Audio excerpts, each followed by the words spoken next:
సత్యం ధర్మం న్యూస్ కి స్వాగతం. అందరికీ నమస్కారం.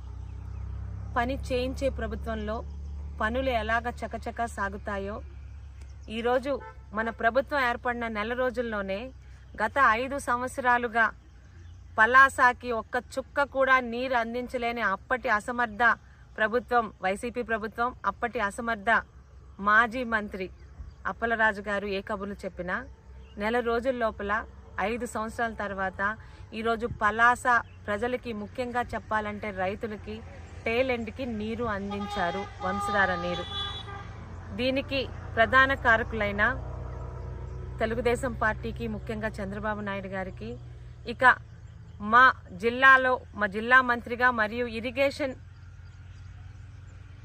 మీద ఒక శ్రద్ధ ఉండి వ్యవసాయ శాఖ మంత్రిగా ఉన్న అచ్చెన్నాయుడు గారికి, రామ్మోహన్ నాయుడు గారికి, అలాగే వారి తాలూకా ఆదేశాలతో చకచకా పనులను పూర్తి చేసి 5 సంవత్సరాలుగా నిర్లక్ష్యానికి గురైన కాలువల్ని జంగిల్ క్లియరెన్స్ చేసి మొత్తం చెత్త చెదారాలు తొలగించి వారం రోజుల క్రితం గొట్టా బ్యారేజ్ దగ్గర వదిలిన నీరుని ఈరోజు ఉదయం పలాసాకి తీసుకొచ్చిన ఇరిగేషన్ శాఖ అధికారులందరికీ కూడా పలాస శాసనసభ్యురాలిగా మా రైతులందరి తరఫున మీ అందరికీ పేరు పేరున మనస్ఫూర్తి ధన్యవాదములు తెలుపుకుంటున్నాను. ఇప్పుడు చెప్పండి అప్పలరాజు గారు, గత 4 సంవత్సరాలుగా మింగలేక మంగళవారం కబుర్లు చెప్పారు కదా, మంత్రిని అంటూ ఈరోజు ముందొక కారు వెనకొక పోలీస్ కారు తిప్పుకోవడం కాదు. ప్రజల మీద శ్రద్ధ ఉంటే ఎలా పని చేయించుకోవాలో ఇప్పుడు చూసి నేర్చుకోండి.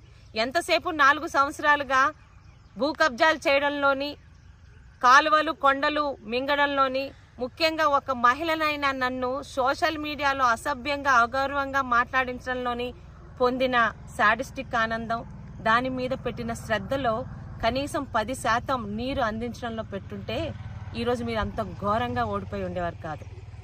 ఈరోజు 40,000 మెజార్టీతో ఒక ఆడపిల్లనైనా నన్ను నమ్మి ప్రతి చేనుకి నీరు, ప్రతి చేతికి పని అని నేను చెప్పిన నినాదాన్ని మీద నమ్మకంతో నాకు ఓట్లేసి గెలిపించిన పలాస ప్రజలకు మీ ఆడపిల్లగా, మీ శాసనసభ్యురాలిగా మీకు చెప్పిన మాటని నేను ప్రమాణ స్వీకారం చేసిన నెల రోజుల లోపల పూర్తి చేసేలా నాకు సహాయ సహకారాలు అందించిన అచ్చెన్నాయుడు గారికి, జిల్లా ఇరిగేషన్ అధికారులకు, అప్పటి కలెక్టర్ గారికి, అన్నిటికన్నా ముఖ్యం పని చేయడంలోని ఈరోజు అధికారులను పరిగెట్టిస్తున్న మా చంద్రబాబు నాయుడు గారికి, ప్రతి ఒక్కరికి కూడా పేరు పేరున ధన్యవాదాలను సమర్పించుకుంటూ మరొక్కసారి చాలా తృప్తిగా ఉందండి.